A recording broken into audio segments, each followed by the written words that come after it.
interacción. Ya está grabando, ¿eh? Y el, el, ay, se me fue la onda de lo que les estaba diciendo, pero el chiste está en que la mayor parte de los intereses van sobre la consultoría, pero tenemos que en el taller mostrar la parte de lógica política, que es muy interesante. Yo creo que sí les va a parecer interesante, sobre todo a los que son psicólogos, sociólogos, eh, en fin, ¿no? Las sesiones se van a grabar y se suben a un canal de YouTube y yo les paso el link cada sesión, también el material. En particular, la sesión de hoy, yo les pasé una dirección de un drive, pero se las vuelvo a poner aquí. Eh, es el de la sesión uno que fue hace rato, pero la sesión 2 que es esta, vamos a usar la misma información. También aquí hay una bibliografía. Perdón que les puse puros artículos que yo escribí, pero es que es en los que puedo, les voy a pasar también otros, ¿no? Pero esos es en los que puedo, los conozco bien y les puedo decir eh, tal, cualquier inconveniente que tengan, en fin. Pero sí les voy a pasar más bibliografía, estos son como introductorios, ¿no? Ahí explica un poco la teoría que vamos a ver enseguida. Eh, bueno, vamos a empezar y voy a compartir la pantalla.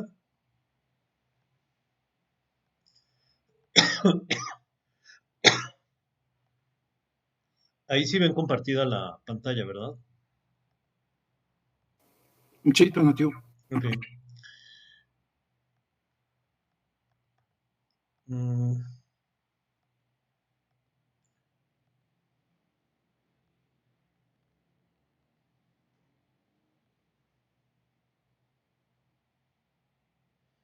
como apagué la máquina tempestivamente,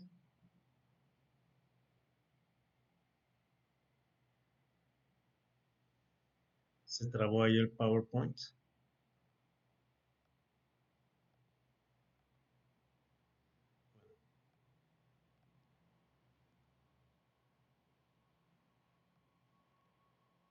Es curioso porque este tema no le interesa a muchas personas, ¿no? A mí se me hace curioso porque a mí se me hace muy apasionante, pero casi no jala a la gente.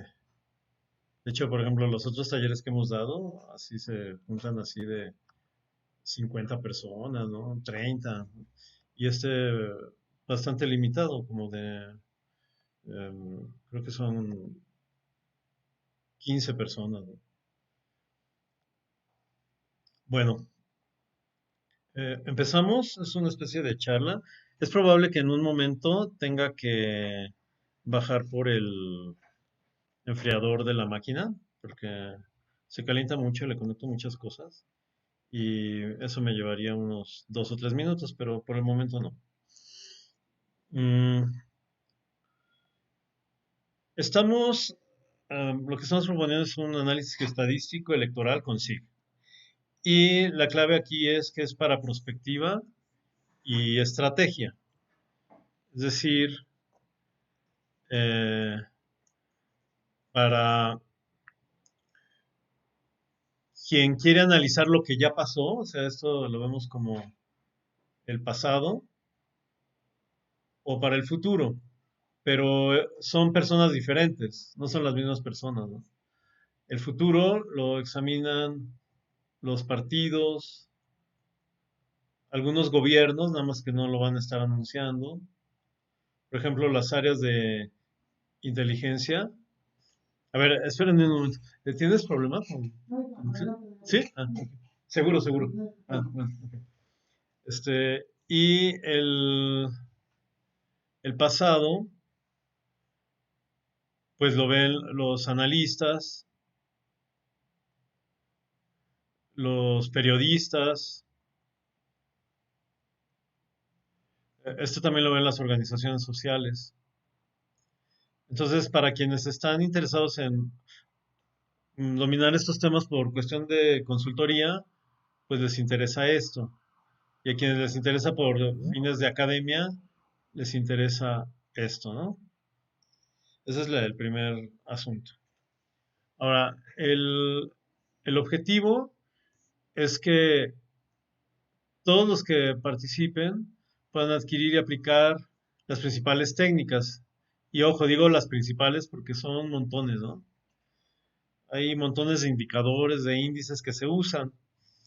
En particular, yo lo que les voy a mostrar en la parte de estrategia es una metodología híbrida que parte de la visión de la escuela gringa, digamos, y de María de las Heras. Y es un híbrido que ya veremos en su momento. Y bueno, al que le llamamos estratégico, también se le puede llamar geomarketing electoral. Entonces, cuando hablemos, podemos hablar indistintamente del enfoque táctico estratégico o geomarketing electoral. Esto es muy interesante porque implica que el voto es una mercancía. Entonces, en esta primera sesión que es como platicada, por eso no me preocupa tanto que Fernando todavía no entre, porque es como platicada. Ya lograste. No bueno, ahorita hago una pausa para ayudarte, ¿no? Entonces, ahorita vamos a ver por qué es esto, aprovechando que tenemos esta parte teórica, y a mí me parece muy interesante. Eh, entonces, bueno, eso es lo que explica este objetivo. Aquí están algunos de los datos. Voy a subir también eh, esta presentación, pero bueno, les platico un poco de mí. Yo soy, primero, tuve muchos problemas vocacionales. Empecé estudiando música, luego me salí de la música y me metí a estudiar física y me salí de la física y me fui a diseño industrial, me cambié. Bueno, el chiste está en que la carrera que acabé de joven era urbanismo o diseño de los asentamientos humanos, que así se llama esa carrera, pero es urbanismo. Y bueno, por eso hice la maestría, me empecé a enfocar en problemas espaciales y luego me interesó mucho la criminología porque estudié cerrajería y de ahí brinqué a la criminalística. Dije, no, mejor estudio la licenciatura en criminología, pero yo ya traía la onda de los números y acabé luego, el día que acabé criminalística me puse a estudiar, ya grande, matemáticas, ¿no? Entonces, digamos que soy las tres cosas, criminólogo, geógrafo y matemáticas, y lo digo porque yo considero una subparte de la criminología el, lo político, ¿no? O sea, funciona como muy similar, ¿no? Esa visión de los políticos y los criminales es muy semejante y se refleja un poco en la geografía, ¿no? Y bueno, trabajo en la UNAM, en el Laboratorio Internacional de eh, Investigación Espacial, en una empresa llamada Plurmac, y en la UAM que doy clases en la especialidad, doy ciencia de datos, ¿no? Ese es como mi perfil. Y este tema lo he manejado desde hace tiempo, o sea, me ha parecido interesante, ¿no? Aquí marcamos las dos vertientes del taller, que es la que yo le llamo crítica, que es la que ya habíamos dicho de que estudia el pasado, y la operativa, que estudia el futuro. Entonces, en esta vamos a hacer un poco de más análisis endógenos, exógenos, en la sesión final. Y para predecir, o sea, aquí lo que queremos es predecir cuántos votos faltan, qué pasa si se junta tal y tal, le va a ganar a tal. Y en esta queremos ver cuáles son los perfiles, por ejemplo, cuál es el perfil de eh, de un votante de Morena, de un votante eh, del PAN, si cambian, si son iguales, en fin. En cuanto al análisis, ¿no? Aquí empezamos con lo interesante, cuál es el sustento de teoría política, porque no podemos, yo considero que no podemos abordar algo sin tener un sustento teórico. Y, y vamos a empezar con un autor que a mí me gusta mucho, que se llama Presowski. Es polaco, no sé si se pronuncia Presowski o Resowski, no sé, ¿no? Pero aquí vamos a ver que la democracia es diferente que la elección y las estrategias electorales son distintas que las estrategias democráticas. Aquí lo que estamos viendo son cuestiones electorales, no democráticas, ¿no? Que implicaría otras cosas. ¿Cuál es la diferencia? Democrática es que todos tengan acceso a todo. Entonces, ¿cuál es una visión democrática de la política? La inclusión de las personas con discapacidad, la diversidad sexual, eh, la diversidad profesional, etaria, ¿no? Todo lo que sea diversidad son estrategias democráticas. Pero estrategias electorales son ganar el poder. Y suena muy feo, ¿no? Pero eso existe. De hecho, tiene un nombre, ahorita vamos a ver cómo se llama. El, el concepto de democracia sí cambia históricamente. De la raíz griega es el poder del pueblo, pero ahora sería muy difícil sostener que, que sea eso, ¿no? El poder del pueblo. Entonces, eh, nos vamos por definiciones más. A ver, espérenme tantito, es que. ¿Por qué no?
Bueno, entonces, esta visión de esta persona nos dice que la democracia es la institucionalización de la incertidumbre. Está muy padre, ¿no? Porque es como, eh, ¿por qué decimos que Estados Unidos es tan democrático? Porque puede pasar cualquier cosa. Cuando no se sabe quién va a ganar de forma cierta, es decir, no hay una certeza de quién va a ganar, pues ya estamos hablando de la democracia. Si sabemos quién va a ganar, pues decimos, no, pues ya sabemos que va a ganar el PRI, pues no hay democracia. ¿Cuándo empieza la democracia en México? En el 2000, porque no se sabe quién va a ganar. En mil, ¿qué?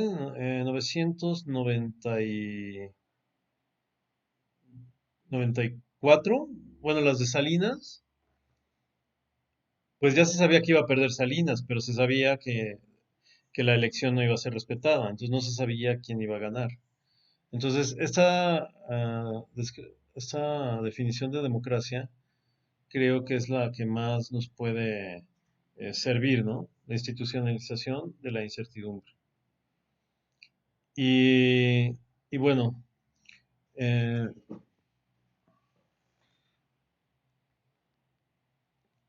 el,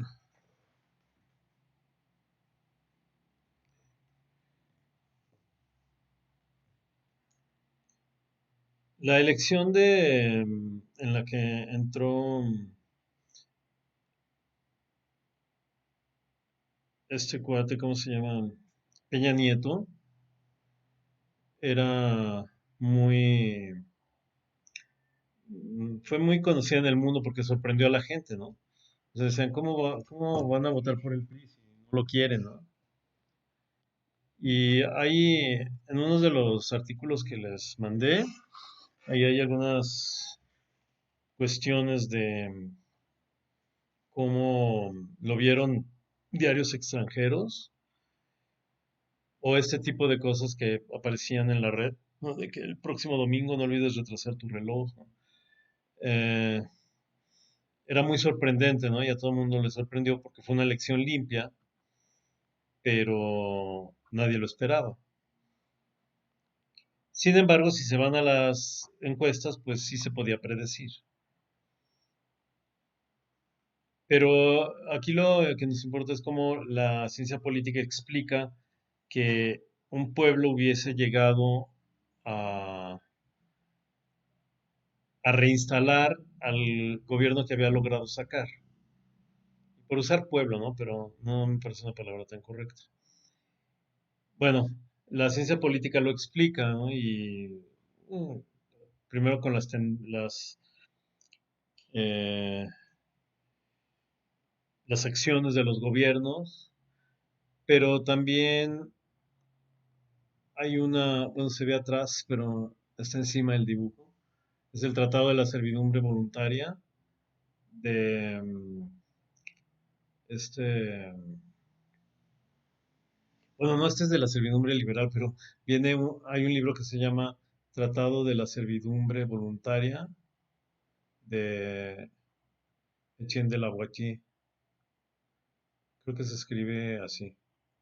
Y él hace una revisión histórica a su momento, porque él es de más o menos casi 1800, pero en realidad es de 1780 y algo, y hace una revisión de todo lo que ha pasado y él dice que los pueblos siempre están dispuestos a ser gobernados por un tirano.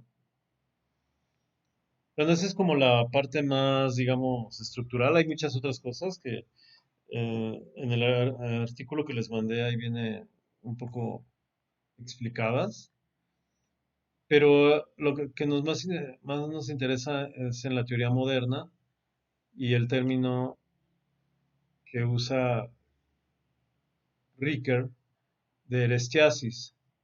Y lo que quieren hacer quienes están en esta vertiente operativa es lo que Ricker llama erestiasis.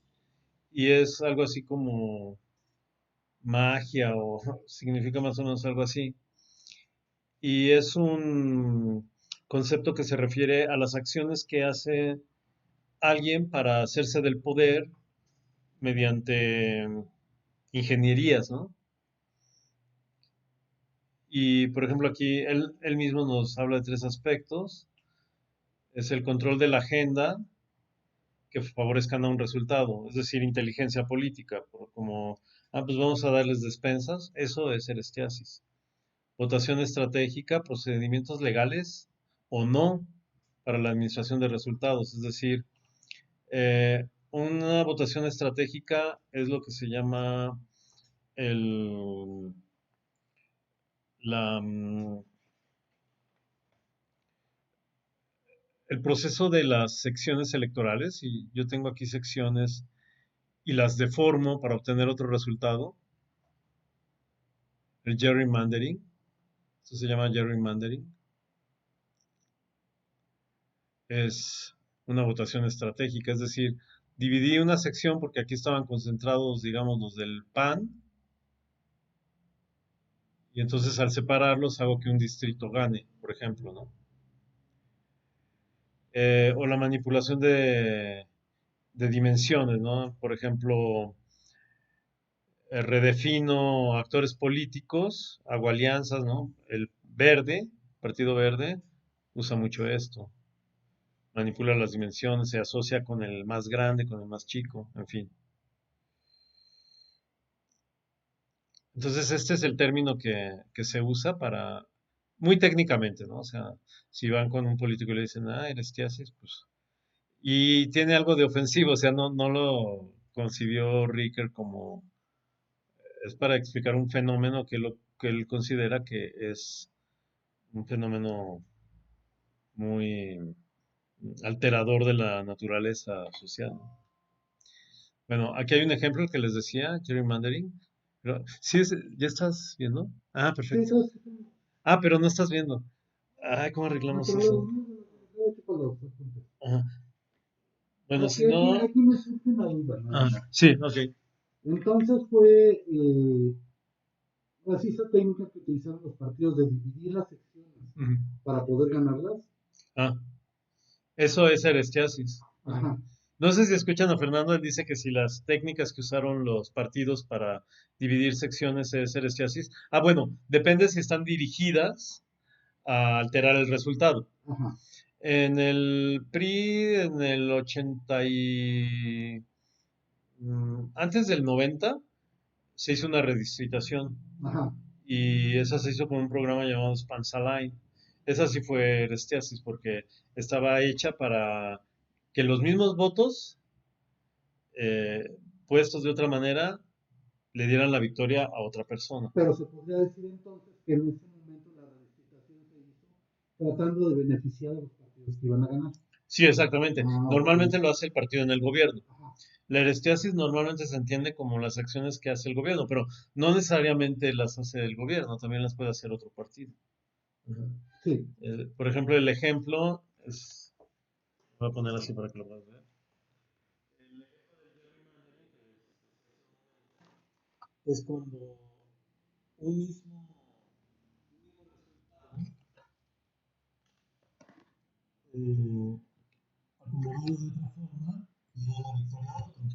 Eso es muy común en Estados Unidos. Por ejemplo, aquí hay 60% azules, normalmente son los demócratas, ¿no? Ajá. Y 40% los republicanos que se dividen en el rojo. Si yo lo divido así, ganan los azules. Pero si hago herestiasis, que aquí se llama gerrymandering, ahorita les platico por qué, quien gana son los rojos. Porque el voto no es universal ahí. Ahí cada distrito se convierte en un votante. Entonces ahí cambia la cosa, ¿no? En México no es tan fácil hacer esto en el primer nivel distrital, pero ya para el segundo sí se puede, y sí lo hicieron, ¿no? Y hay un programa para eso que se llama Spansalign, que permite redistritaciones. Con un propósito, es decir, ustedes le dicen a la máquina, ah, yo quiero ahora que ganen los rojos y genera una distritación. Ahora, ¿qué está pasando? Que me genera este tipo de objetos, ¿no? Eh, estos objetos son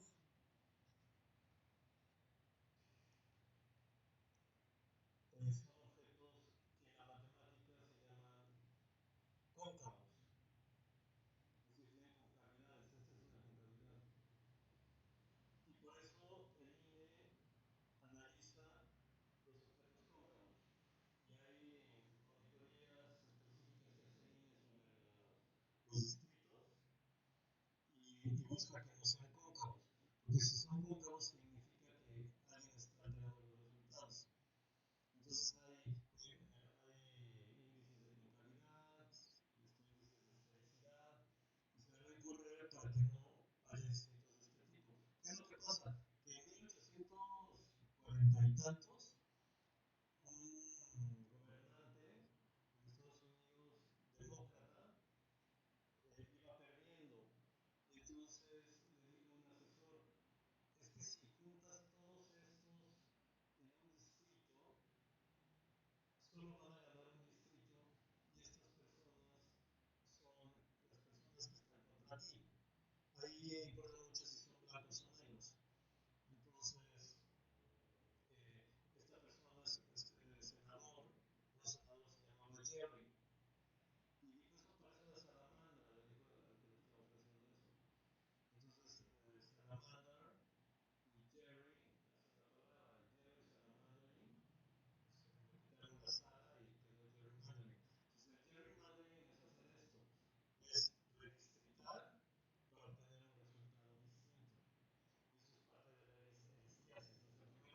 estiasis y luego sus distintas formas. Una de ellas es la forma cartográfica, sí se ha hecho en México, es ilegal eh, y el INE analiza que sus distritos no sean cóncavos, ajá, para que no pase esto. Pero lo que sí es legal es que tú puedes enfocarte en los distritos que te pueden dar esta configuración, ¿no? O sea, le pones más atención. Si tienes esto y ya sabes que aquí solo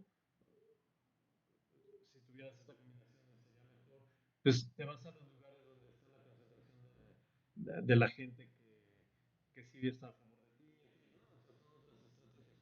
Pero eso no es que no sea legal, sí es legal, lo que no es estético, ¿no? Entonces, esto se trata de evitar siempre.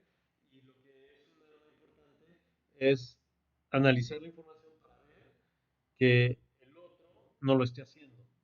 Entonces, si le das una corrida cartográfica a una licitación nueva, sobre todo en los estados donde solo gobierna un partido, ¿no?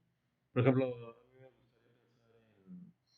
no sé, antes, ¿no? En mm, el del norte, que empieza con T, Tamaulipas, ¿no? O Querétaro, ¿no? O la Ciudad de México, ya no, pero antes, que todo está concentrado en un solo partido, pues tiene mucha influencia en los institutos electorales y podrían ordenar o pedir hacer esto. Entonces el partido en el otro lugar, ya sea PRI, si es uno Morena, Morena, si es uno de PRI, que analizaran los datos y que vieran que no hay esto, ¿no? Eso es estrictamente cartográfico. Entonces, no necesitas datos. Bueno, sí, sí, sí necesitas datos, pero es más que nada cartográfico. Bueno, ahora, lo primero que necesitamos entender para todo lo que es geomarketing electoral, que es la parte de estrategia, es que el voto es una mercancía. Cuando ustedes le dicen a los políticos eso, se van para atrás, ¿no? Y dicen, no es cierto, el voto es un derecho ciudadano. Sí, es un derecho ciudadano, pero técnicamente es una mercancía. No es algo que a mí se me haya ocurrido ahorita. No me atrevería a decir eso si no lo hubiera dicho antes de alguien, ¿no? Y tenemos tres fuentes importantes para hacer crear un principio tan irruptivo. Y es la teoría TER, que es la dirección racional de Anthony Downs. Dice, el consumidor busca maximizar el bienestar personal, ¿no? Entonces, cuando voy a votar, lo que estoy maximizando no es el bienestar social, ¿no? En realidad es el bienestar personal del consumidor. Casi siempre, ¿no? Si hay gente que no vota por mucho sentido social, pero me refiero a grandes números, ¿no? Schumpeter dice el votante es un consumidor muy grave y con menos información que el consumidor de productos tangibles, pues consume productos en garantía y no probados. O sea, si a mí el presidente López Obrador me ofreció en campaña que iba, no sé, tener el sistema de salud de Dinamarca y no me lo cumplió porque dijo que en un año yo no puedo ir, ahorita vamos a ver teóricamente por qué. Ahorita es pura teoría, ¿no? No está así decidida la realidad. Vamos a ver por qué no puedo irle a reclamar. Y además no es probado, ¿no? Y no hay ningún argumento ni nada. Y el más importante de todos es McPherson, que dice directamente que el sistema electoral es análogo al sistema mercantil. Y el elector es un consumidor de ofertas electorales. Entonces, pueden estar de acuerdo con esto o no, pero yo lo planteo como la teoría que existe que da sustento al remarketing electoral. Ahora, dijimos hace un momento el, que no tienen garantía, ¿no? Los productos electorales. Muy conscientes de eso, en muchos países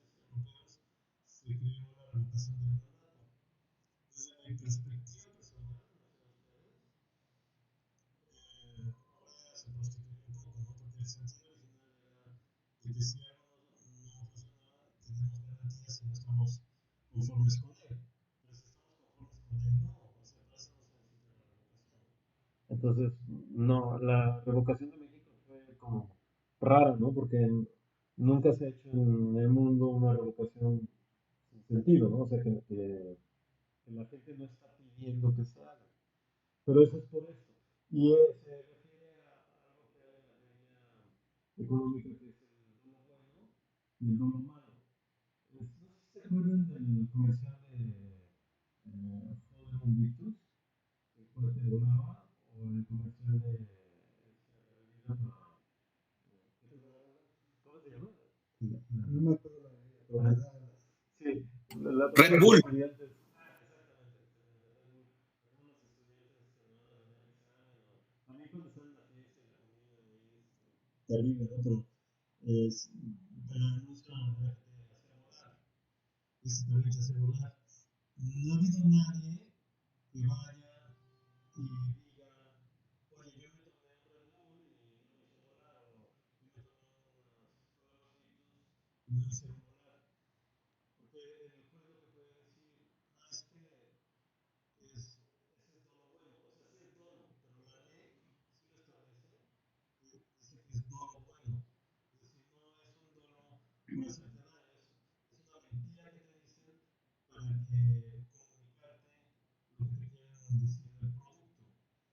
te dicen, ah, si fuera un dictus es como volar, entonces te dicen, ah, pues está volando el cuate. De ahí surge también el concepto en teoría política, de violación del mandato. Y violación del mandato es cuando yo propuse hacer, o los electores te ordenaron que transformaran el sistema de salud como el de Dinamarca, que aceptaste, pero no lo hiciste. Y eso está considerado como dolo bueno, porque el, los, debemos entender que los candidatos no son como los anuncios de las 3 de la mañana que te dicen, usa esto tantos días y vas a tener un cuerpo escultural, ¿no? Y si no, podrías tú demandarlos porque te están dando datos y todo eso. No hay como de Mondritus y te dicen todos, soy el mejor, pero eso es lo bueno. Entonces, es un punto a favor de que el voto es una mercancía. Y este,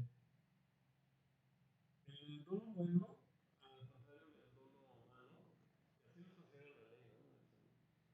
No es punible, o sea, nunca va a castigar, no pueden castigar a Jorge Mondritus por haber dicho eso. Porque es es como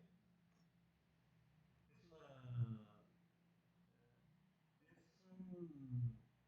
No es poesía, pero es como, es subjetivo, es lenguaje subjetivo, entonces se entiende que no. No, esta persona que tiene así el pie gangrenado como el cigarro, no puede demandar a Marlboro diciendo que esta persona lo que vio fue cowboys que respiraban aire fresco y muy sanos, cabalgaban por ese motivo, ¿no? Entonces el voto, las promesas en voto, en votación, son muy bueno. Y creí que proponía el derecho a la vivienda y sí están las viviendas de los turistas, ¿no?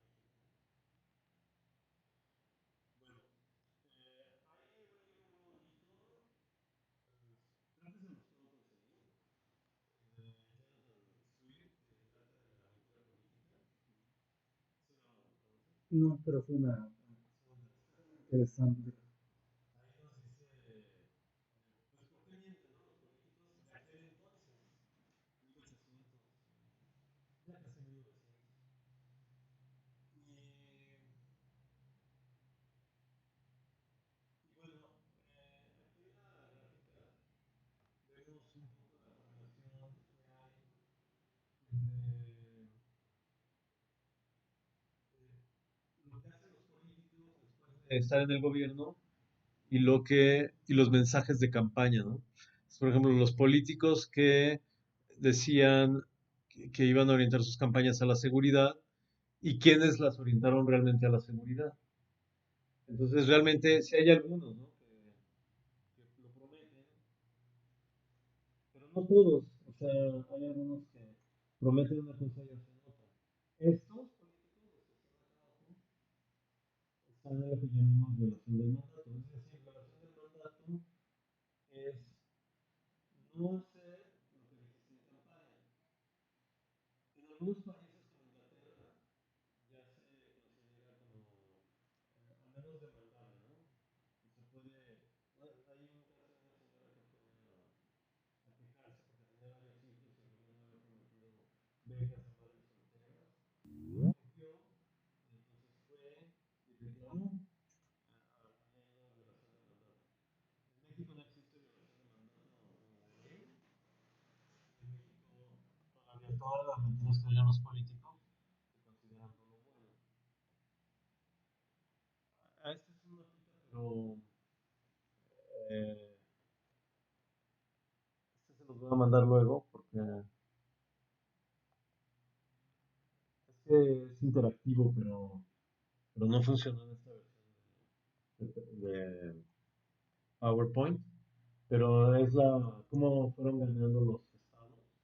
Y es muy sorprendente, ¿no? Como en 87 el PRI era de un solo color, cómo se fue cambiando. Esto no puedo se los mando. Es un GIF animado, ¿no? Desde el 87 hasta la fecha. Está publicado en Animal Político. Bueno, aquí también, esto también está publicado. No me acuerdo si en Alcaldes o en Animal Político, pero aquí nos habla un poco de cómo la corrupción, el ladroncito representa corrupción, ¿no? Que está el gobernador en la cárcel o perseguido. Y estos son los estados y, y abajo lo que ven es la deuda estatal pública, ¿no? O sea, un indicador de, pues, de corrupción, ¿no? Y la, el circulito tachado significa que alternó, es decir, que cambió. ¿No? Y vemos como, pues no hay una correlación exacta, ¿no? Entre quienes alternan y quienes roban, es decir, roban y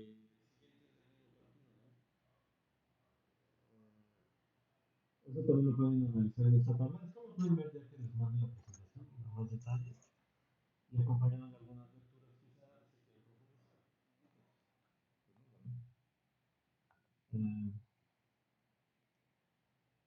y aquí está demostrado con las ANOVAs, es el tipo de análisis que se puede hacer en la otra parte, prospectiva. Es decir, hay una declaración formal de la corrupción, es decir, está perseguido el Ejecutivo del Estado. Sí, ¿y de cuánto es la deuda? ¿No? Entonces, los estados con gran deuda, pues sí, normalmente tienen a su gobernador perseguido, ¿no? Por la justicia, sea del partido que sea, no importa. Y los que no tienen gran deuda, ¿no? Por ejemplo, esos que pasan desapercibidos, que tienen poca deuda, como San Luis, Guanajuato, Puebla, Yucatán, Guerrero, Querétaro, o Tlaxcala, que ni aparece, ¿no? Tlaxcala no tiene deuda, básicamente. Y en los otros sí. Es decir, me aparece pues la cuestión del dinero, ¿no? Este, es el tipo de cosas que nos permiten analizar los datos que lo tenemos. Otra cosa que necesitamos entender bien, porque eso es importante en la política, pero no tanto en las elecciones, es el espectro político. El espectro político le llamamos a la diversidad de posturas que existen en una sociedad, ¿no? Posturas políticas. Eh, la más común es la de izquierda y derecha, que viene de la Cámara de Inglaterra.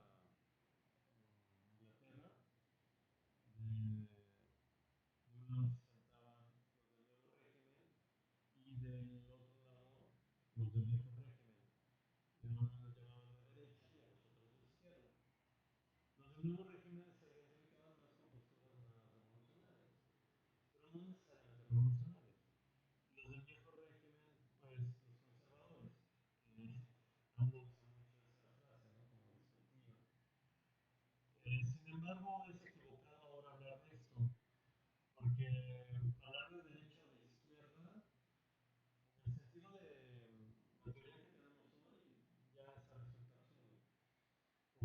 conservadores y progresistas, pues también. Lo que sí, una discusión muy interesante que puse en YouTube, un cuate que está muy loco, un árabe que se llama, ay, no se me fue el nombre, pero está muy loco, habla de conspiraciones y eso. Es un amigo de AMLO, pero buena continuidad. Ahorita me acuerdo del nombre. Dice, pues, lo que hoy, de lo que hoy puedes hablar es si son nacionalistas o no. Es decir, si son nacionalistas o globalistas. Eso sería más lógico. Pero ni eso, ¿eh? De hecho, basados en los estudios de Norberto Bobbio, él dice, no tenemos una cuestión de derecha o izquierda. Es decir, ay,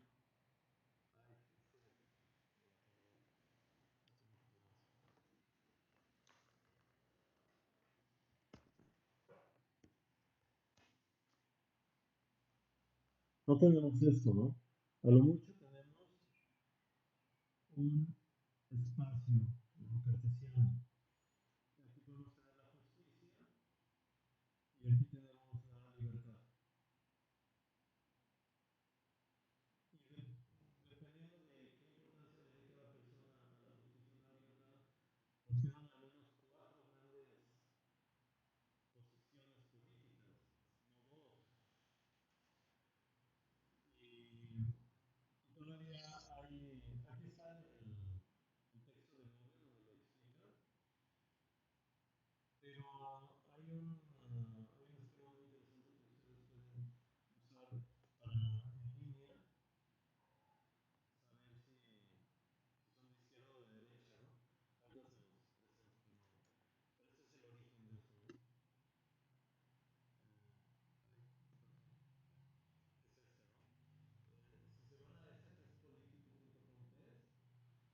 Si se van a este testpolitico.com test, les van a hacer varias preguntas. De acuerdo al esquema de Bobbio, les va a decir si son de centro, conservadores de derecha, liberales, totalitarios o progresistas, ¿no? Esto ya es más completo, se habla todavía de conservadores, pero es muy relativo porque yo quisiera poner el ejemplo, por ejemplo, de Inglaterra, Dinamarca, Noruega. Estos países están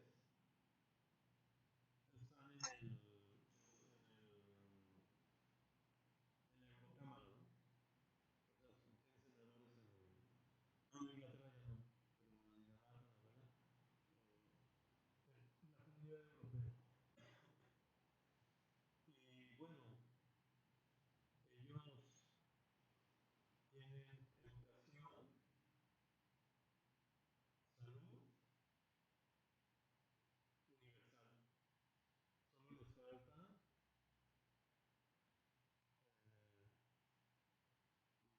eh, vivienda universal y les falta alimentación universal, ¿no?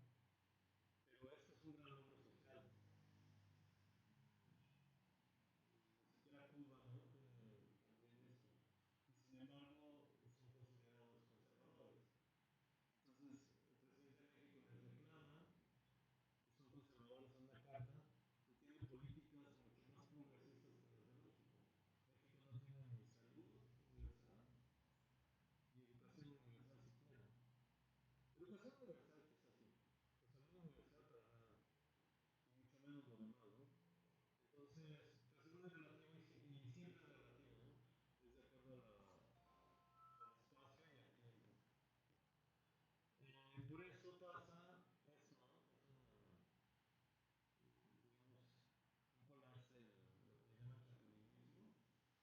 chapulines, así como brinca, ¿no? De uno a otro partido. A ver si este señor de la tijera, o no me acuerdo cómo se llama, estuvo en tres partidos de distinta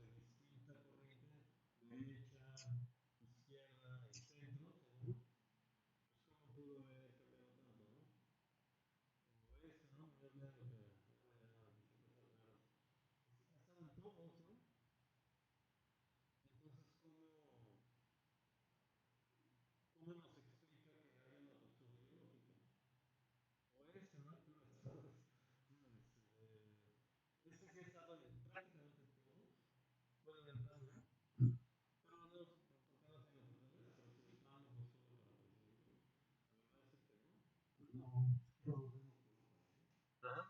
¿Ah, sí?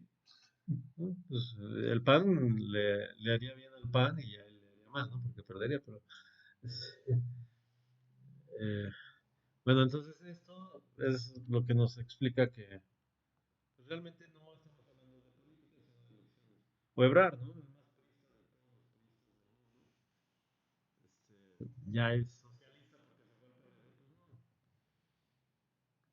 Bueno, entonces, eh, un poco argumentando todo esto es que es a favor de que el voto es una mercancía, ¿no? Y para Marx, bueno, no para Marx, porque Marx no incluyó esto, pero para Marx, una mercancía tiene valor de uso y valor de cambio. El de uso es que tiene utilidad. Por ejemplo, yo compro unas Halls Lemon Diptos y su uso es que me va a refrescar la garganta. Y de cambio es que pues tienen un precio en el mercado. Si no tengo para el camión, puedo decirle a alguien, oye, cómprame mis Halls Lemon Diptos que acabo de comprar, las doy más baratas. Lo puedo cambiar, ¿no? Eso es desde la economía política. Y tiene un valor de signo. Esto ya es más actual, no lo vio Marx, pero, pero sí lo intuyó, ¿no? Y cuando habló de la clase, de la pequeña burguesía, no es en el sentido que luego lo quieren hacer, porque Marx decía, hay dos clases sociales, el proletariado y la burguesía. Y no le cuadraba la teoría, porque decía, bueno, es que hay unas personas, estos decían, tienen los medios de producción, y estos son explotados. Y no le cuadraba con que había dueños de fábricas que vivían casi en la pobreza. Entonces decía, bueno, hay otro grupo que se llama la pequeña burguesía. O sea, sin querer, bueno, Marx era el más listo de todos los politólogos, sin querer él estaba definiendo a la clase media. Entonces, eh,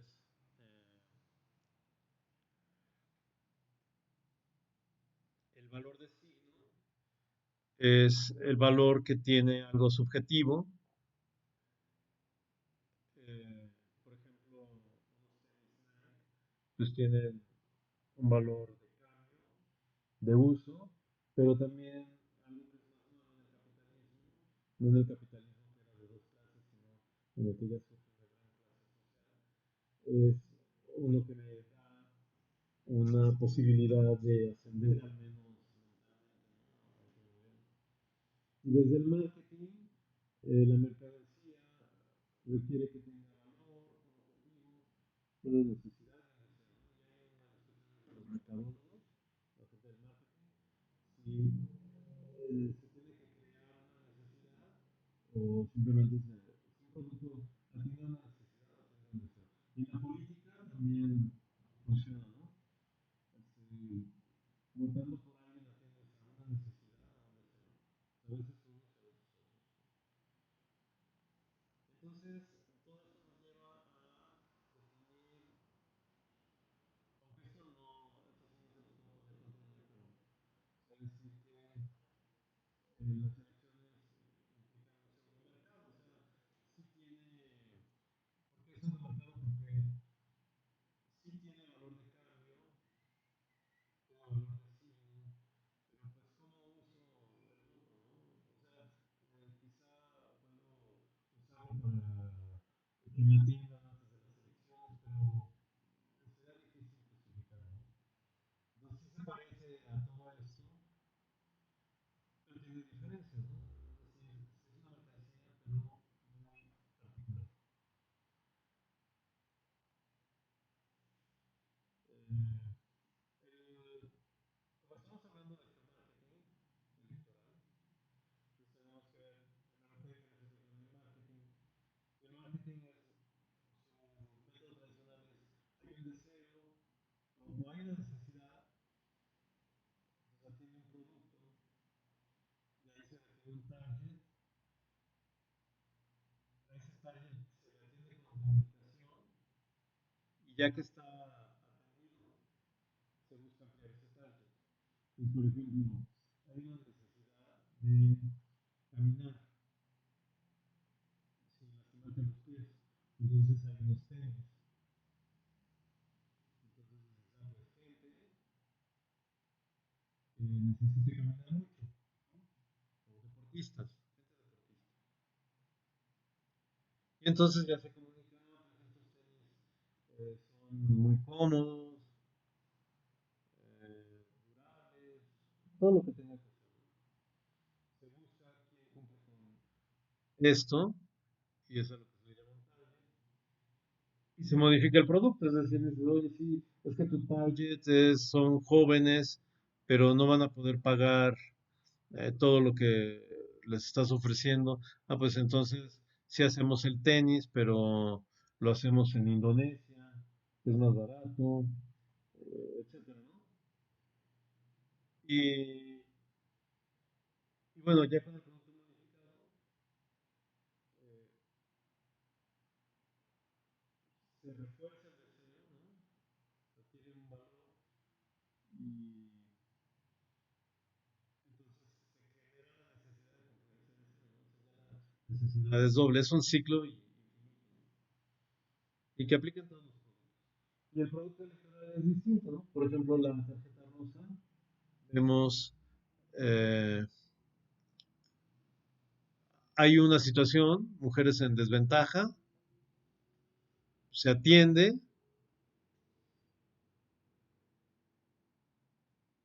se ofrece, ¿no? Se modifica el producto, es decir, no puedo atender a las mujeres en desventaja. Bueno, pero creo un producto y digo, es que la tarjeta rosa te da bonos para no sé qué, y sale ya el producto, ¿no? ¿Qué es lo que no hay? Pues no hay un proceso como, como aquí, ¿no? No se modifica el producto, eh, no se comunican las propiedades de ese producto, son productos diferentes, ¿no? Ahorita ustedes pueden dar su opinión. O el segundo piso también fue un producto electoral, ¿no? Aquí es muy claro. Son los mapas de quién atendía el segundo piso. Era muy chistoso porque estaba la ciudad así y los del Pedregal y esas zonas de mucho dinero hacían mucho tiempo en ir a Polanco, ¿no? Y este, este puente pues les bajó el recorrido de 1 hora y media a media hora, ¿no? Es un producto electoral. Y a quien atendió fue, bueno, la aceptación mayúscula fue un producto electoral de hecho de AMLO, de toda esta parte de la ciudad que es ahora con la que está peleándose el presidente, de la clase media y media acomodada, ¿no? que votó en estas elecciones en contra, pues fue comprada, fue convencida, ¿no? Con productos electorales como el segundo piso, entre otros, eh, con estrategias muy geniales, ¿no? Por cierto. La muerte a los secuestradores, ¿no? Es otro producto electoral. Y así hay varios, ¿no? Ustedes pueden identificar varios. Eh, entonces, más o menos la tendencia es que un partido se ha vuelto productor. Una vez que se ha vuelto productor, o sea, productor de productos electorales, se vuelve favorito si hace menos violación de mandato. Es decir, te ofrezco un segundo piso y te cumplo, ¿no? O te ofrezco la tarjeta rosa y te cumplo. O te ofrezco pena de muerte a los secuestradores y te cumplo. Entonces, se vuelve efectivo y se mantiene más en el tiempo. Hasta aquí hay algún comentario porque vamos a pasar a la teoría espacial del voto, que ya es otro asunto. Entonces, si alguien tiene alguna observación, es muy interesante escuchar todo lo que, las visiones que tengan.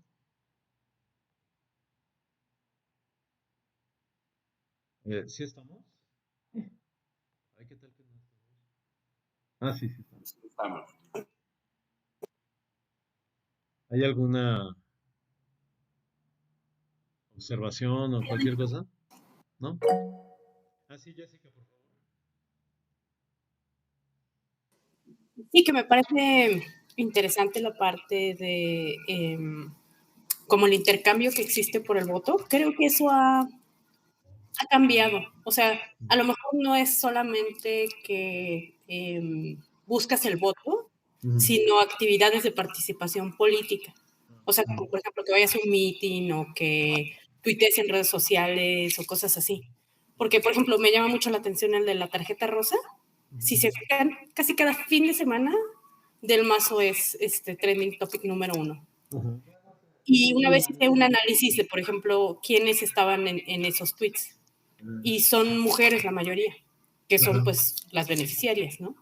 Entonces, pues puede haber un intercambio no solo por el voto, sino por mostrar lo que llaman músculo político o movilizar a cierta parte de la población para dar a entender que tiene cierto peso, ¿no? En la opinión pública o así. Entonces, me hace interesante que creo que no solo es ya el voto, sino otras manifestaciones de actividad política, ¿no? Sí, totalmente. Aquí, Fernando, dice que más bien cada tercer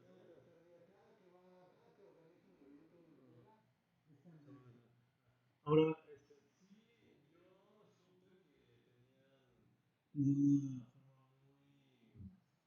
forma muy característica de boteo con las mismas personas que les pedían que se metieran al tweet. Casi, casi es una condición que les ponen de que tienen que